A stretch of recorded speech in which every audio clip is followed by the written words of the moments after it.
અમદાવાદના નરોડામાં ગેલેક્સી વિસ્તારમાં બની છે એસિડ એટેકની ઘટના। જ્યાં નીલકમલ સોસાયટી નજીક આ બનાવ બન્યો। યુવતી પર એસિડ એટેક કરાયો છે। અજાણ્યો શખ્સ યુવતી પર એસિડ ફેંકી ફરાર થયો છે।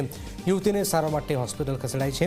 પોલીસે આ મામલે તપાસ હાથ ધરી છે। શું કારણ છે એ દિશામાં તપાસ હાથ ધરાઈ છે। મારી બેબી નોકરીથી આવતી હતી, એના ઉપર એસિડ રેડ્યું છે। મારી છોકરી કેટલું બધું ભરી ગઈ છે, દવાખાને લઈ ગયા છે।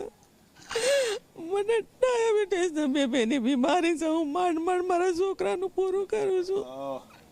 ઘટના થઈ, કોણ જવાબદાર છે? એનો જવાબદાર એનો બાપુ જ છે, એને જ કર્યું છે। આર્યું એને જ એસિડ નાખ્યું છે।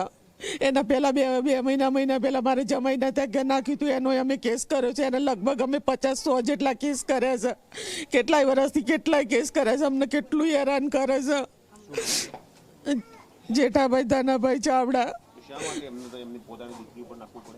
એ અમે કેટલાય વર્ષથી એનાથી અલગ રહીએ છીએ, એટલા એ કહે છે સમાધાન કરીને આવી જાય એમ કરીને હેરાન કરે છે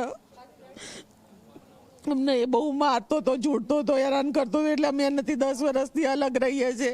ત્યારનો એમને હેરાન જ કરે છે। અને અત્યારે મારી છોકરી બિચારીને કેટલું મારી દીકરી નોકરી જતી હતી, નોકરીથી હાજી ઘેર આવતી હતી।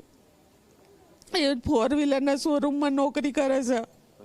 એથી ઘેર આવતી હતી તો આ લોકો શિકાર ક્યાંથી બાઇક ઉપર આવ્યા અને એસિડ નાખીને જતા રહ્યા। અમદાવાદના નરોડા વિસ્તારમાં આવેલી રામબાગ સોસાયટીમાં એક યુવતી ઉપર જ્વલનશીલ પદાર્થ નાખવાની ઘટના બની હતી। મોડી સાંજે યુવતી જ્યારે પોતાના નોકરીના સ્થળથી ઘરે પરત ફરી હતી ત્યારે તેની સોસાયટીમાં એન્ટર થતાં જ કોઈ અજાણ્યા વ્યક્તિએ બાઇક ઉપર આવીને તેના ચહેરા ઉપર જ્વલનશીલ પદાર્થ નાખ્યો હતો। આ દ્રશ્યો જોઈ શકો છો। એ જ્વલનશીલ પદાર્થને કારણે જે ડાઘા રોડ ઉપર પડી ગયા છે તેના આ દ્રશ્યો છે। અહીંથી જ્યારે યુવતી પસાર થઈ રહી હતી ત્યારે તેના ચહેરા ઉપર જ્વલનશીલ પદાર્થ નાખવામાં આવ્યો હતો।